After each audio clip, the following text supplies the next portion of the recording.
छत्तीसगढ़ में तारी धरती तोर है सुख के क्यारी।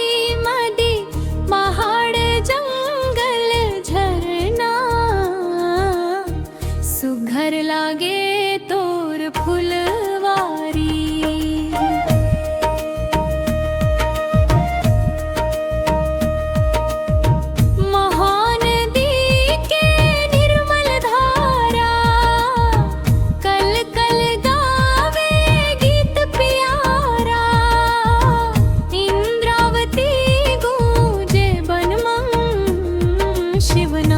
बहत है धीर किनारा हरियर खेत धान के बाली महके तोर माटी न्यारी।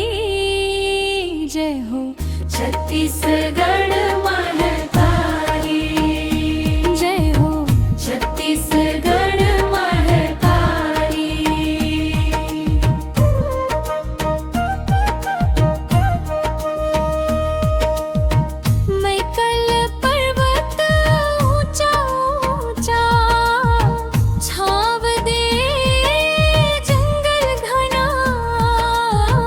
चित्रकूट के झरना ना बोले गूंजे सुरता दिन औरती हाँ।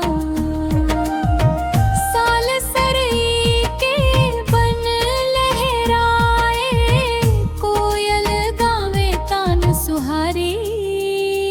जय हो छत्तीसगढ़ महतारी, जय हो छत्तीसगढ़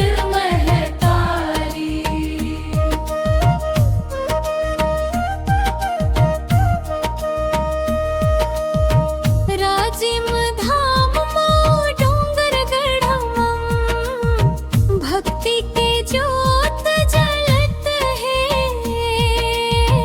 दंतेश्वरी माई के महिमा जन जन के मन बसत है।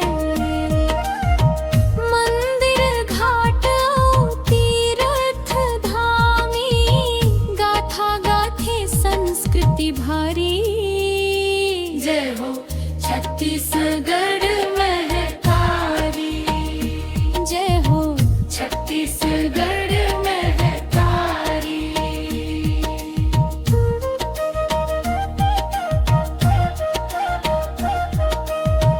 बस्तर के गहिरा जंगल मोर मैना गावत गान करमा सुवा पंखी नाचे गूंजे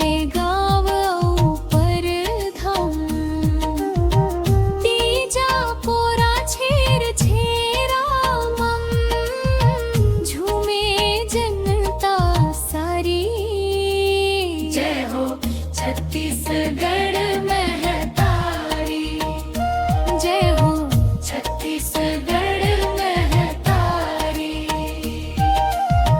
नदी पहाड़ मंदिर झरना तोर महिमा गमा पार।